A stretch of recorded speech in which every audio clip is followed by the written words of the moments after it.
Hi, folks. As everyone's aware, Ravichandran Ashwin has finally decided to call it time in his international career for India. Yeah, a pretty poignant day for all Indian fans, as he's been such a terrific performer for India. The second highest wicket taker for India in Test cricket as well as overall, right after Anil Kumble. And he's having 537 Test wickets at an average of 24, which is just outstanding, simply outstanding. And in overall all three formats for India, he's having a total of 765 scalps. This just speaks volumes of the man's class. And I'm joined by Shubhradeep, and we would like to discuss a bit about Ashwin's favorite memories from our point of view, maybe his future endeavors. So, in that regard, I would like to go to Shubhradeep and ask him about his favorite memories of Ashwin Anna. Yeah, before memories, delving into memories, I would say it was a bit shocker to me. I didn't actually think that, he would just kind of hang up his shoes just in the middle of a series, which is a bit of a stunning news. All that videos that kind of posted that Virat was having a bit of a time with him, how hugged him during the rain break in the fourth innings of India in the last day in the Gawa test. So yeah, the news was expected to come at some stage by, and then he walked out with Rohit, and you just kind of know that it has been confirmed. But as I always mention, that when someone hangs up his boot, for me as a player, it's not always about what about number of wickets he has taken, what number of scores he has scored. It's about the moments he has given or contributed for the national side. And when you look back at Ashwin, there's thousands, multiple kind of moments with the ball. There are multiple moments with the bat. The multiple moments with a bit of a cheating policy where he has actually stand up for him. Whatever he has done, mankind, all kind of things, and he has stand up for him all the point of time. But yeah, first of all, thanks to him for what he has given, contributed for Indian cricket. We always talk about the red ball, most time you mentioned the test match cricket.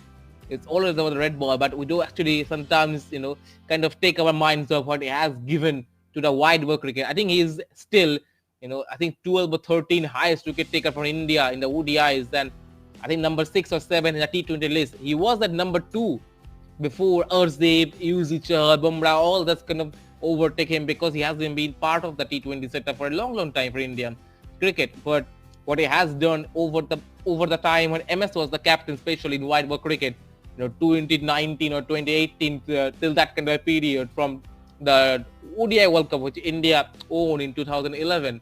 He was a huge part of Indian spin department with Ravindra Jadeja and even in the test matches with him. So the partnership has grown India or taken India to a lot of success, even with the bat. You saw that Bangladesh test in Chennai and it was going nowhere. I mean, under 100, the 5 down against Bangladesh, struggling against the spinners, and then he and Jadeja kind of stood up against the opposition team and saved them from them. So yeah, so many things but you actually asked me the favorable moments. I remember that 2014 T20 World Cup in Mirpur against South Africa. That delivery ball to Hashim Amla. I mean, that was excellent delivery. Amla thought that the ball would come a bit faster as he expected the ball, but it slowed down. It pitched in, actually stopped for a moment, and then crashed into his off stump. It was a very shocker. Even in the last T20 World Cup, sorry, not in the last one, but the one in Dubai 2021, the ball to Scotland, the perfect left-handed delivery came out of his hands beautifully, take a bit of air, pitched in, goes out of the left-hander's hand, straight into the, and left-handers. We are talking about Ashwin. It's a left-hander, is a bit of a shocker. That Edgbaston game, test match, Alistair Cook, that series, which was his last, first innings, he got the stumps of Alistair Cook.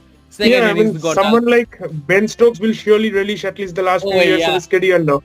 Ben Stokes, I mean, he would be praying that, oh my goodness, next time I'm going to India, I would not be facing Ravichandran Ashwin. But yeah, it will be, those are the moments I remember.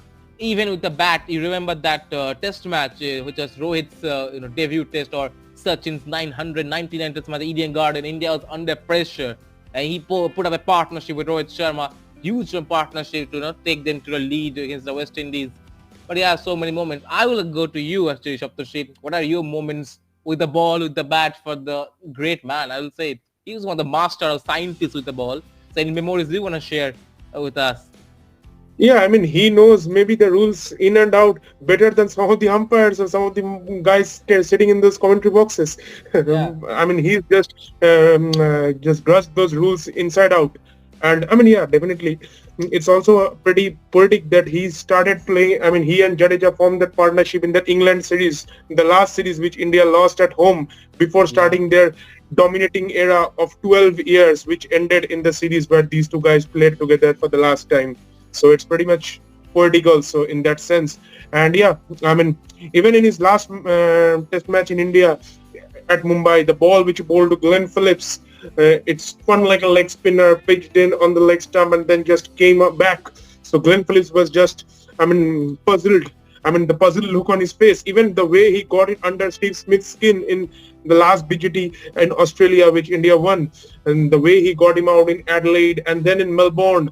And after that, he even admitted that he had just studied Steve Smith for a year to get under his skin. So yeah, also his 100 at Chepauk, I think, yeah, against England on a dust bowl when India needed to get those extra runs in the second innings, and he came out just smashed the England bowlers to all corners of the park on a dust bowl.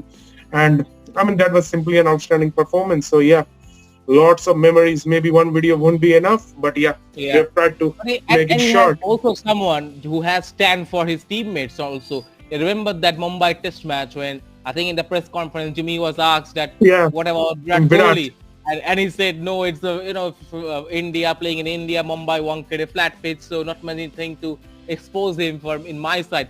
And Ashwin took it on his heart. He just next time when Jimmy walked out in the middle with the bat next morning, he just went and said, I am not happy with your comments. What did you say? Just he has batted well. I'm not happy. And then at the end of the game, Virat was asked that, did you say something to Ashwin? I said, no, it was all about him. He stood out for me because he didn't like the whole comment. So yeah, he has someone who has actually stand up for him and also for his teammates. A lot of times he has someone who has actually spoken against the umpires or the rules because, as you mentioned, he knows the rules better than all the ICC governing body. They have to search, oh, Ashwin has told it, what's the rule? And then he says, no, that is the rule. I have been reading it. So yeah, he's a great man, great master with the ball. I mean, even with Yeah. the So also, data. yeah. Also, I mean, what do you think are gonna be his future endeavors? I mean, maybe he's gonna join some coaching staffs or the media personalities or some academies. What? Well, he has the YouTube video, which is kind of Yeah. delving you to say that he's going to the media. But I genuinely want him to go and join the Indian team as a spin coach, or maybe someone who has, he is someone who can actually go to the commentary box and give you a huge thought to the guys who are sitting in their drawing room back home, because the way he actually shapes out the whole game, it's beautiful, very simple, but very, very knowledgeable. So I genuinely want him to spend some time in the commentary box because that's easy. You are actually close to your family, which you won't really after retirement. But then at some point of time, by the way, he is playing for Tamil Nadu for sure now, and then the CSK. And when he returns from all international and cricket, total cricket, he can actually join the com box in better time for Indian cricket, and then later come back to the dressing room, which will be very beneficial in my understanding. He has also been joined in a coaching center. He has a coaching center in Tamil Nadu, in Chennai. So he can actually share his moments with him, which will be great for the future of Indian cricket. But yeah, whatever he does, I know he will give his best. Whatever he does, he is the same person. I'm going to say you something that I saw as few of the social media tweets. A few people are not happy with the time of his retirement because he thought middle of the series. But I think it's the moment that people realize. Alistair Cook said it. I remember 2018 said, I knew that I'm going to retirement. So it's about the individual. They know that it's time to go. Hashim Amla, when he was hit on the head by Joe Archer bouncer, the first game of the T20 or the ODI World Cup 2019, he knew this time is over. So they know that it's individuals, the greats know when it's time to go. So, Yeah, even for MS, he retired in the middle of a even for series MS, when he knew that even for his time is Kumble, up in red Kumble ball. He also, needs to leave one yeah, format to relieve himself of those duties. yes, they know how to, just say, thank you very much. It's not my job. And you remember, and what is very surprising to me is that the first series, Ashwin, and the last series for Ashwin at home is Orr's performance at home in Test match series. That is Orr's. In the middle, all the dominance of Indian cricket in a golden period. He started with a white ball. he ended with the pink ball in Test match. In between that, there's all the red ball dominance. So it's a great career, and yeah, I hope to see him in the coaching structure in the future for sure. Yeah, surely. I mean, yeah, whatever he does, best wishes from our side, and Yeah. let's hope he brings much more value to the world of cricket, be it from the commentary box, coaching, whatever he feels is going to be right for him and his family. Yeah, so that's it from our side. Please, if you are new to the channel, please subscribe the channel, press the bell icon for further updates, and please watch these videos, share with as many guys as possible. Till then, cheers.